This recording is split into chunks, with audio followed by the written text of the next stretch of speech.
Okay, now what do you do? Can you even put an implant in there? Well, not exactly. No. So there's always different things that come along. So there's a need for, more and more treatment that can become more expensive, obviously, than routine. It's not just a filling or one crown every few months or something, or a few months or years, hopefully. But it depends. So you don't know what the future is, depending on how healthy. Health is your wealth? Yes, it is.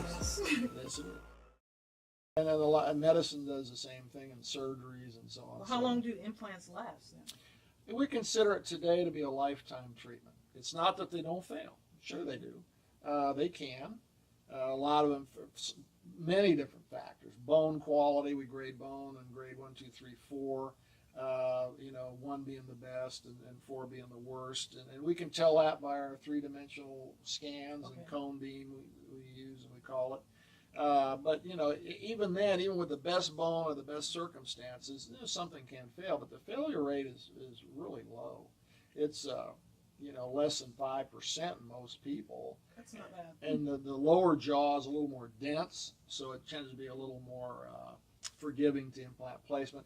The upper jaw, the maxilla we call it, is a little more like a sponge, a little more cancellous, a little less density, and so sometimes it's been attributed that that's why the failure rate's a little bit higher. But there's some other studies that are out there that are saying that might not make any difference at all. So we don't know yet. There's a lot of you don't know which day to pay attention to. Yeah, we don't know, and that's what you're flooded with stuff, and on the internet, and you have to look for sanitary sites like American College or the ACP, the American Dental Association, any of the Perio Society, the AAOMS, or is American Academy of Maxillofacial Surgeons, whatever. I remember I get a thing every once in a while in the mail that says come to this meeting. But those are sites which are up to date. They're driven by specialty groups, and they're correct. Sometimes just Googling something, you may or may not get accurate. And even cost. I see people coming in. They have this huge estimate. Well, okay, that's one way of doing it, and a lot of times the cost is reasonable. Well, where do they get the estimate from? Well, from just other dentists or big groups. And they bring them in and say, well, what do you think? Second, sometimes third, fourth opinions we get. And my partner is Warren Byrne. He's a prosthodontist as well. And we've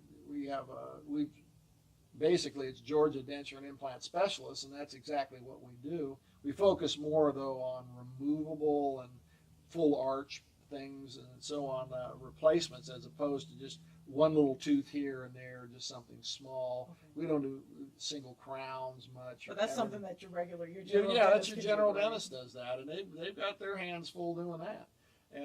But we don't do that. But as far as what you see for cost, I think dentistry has probably been more cost contained than medicine. I don't have any figures on that. I don't even know how you're going to find that. Nobody wants to admit it. But for example, $2,000 for an implant placement.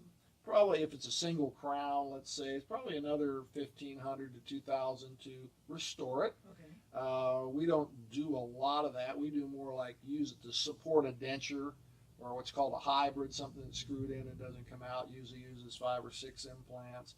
There's various things, so the cost depends kind of on how much you want. Okay. The idea of replacing every tooth with a single implant and a single crown, well, you could do the math on 28 times 2,000, 4,000 or so to do that. And that's not really a player in most treatment plans in dentistry.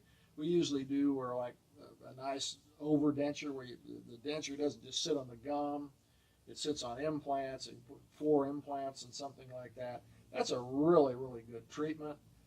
Okay, there'd be 8,000 for the 4 implants, and say another 5,000 for the restoration that goes on it. I mean, that's something that would be in reasonably enough. I mean, it's still expensive though, and people need to plan for that, particularly as you get older, because your chances of losing teeth keep getting better and better. We are living longer. We still got the perio we talked about. Yeah. That's coming on. I mean, not with everybody, but it's more common.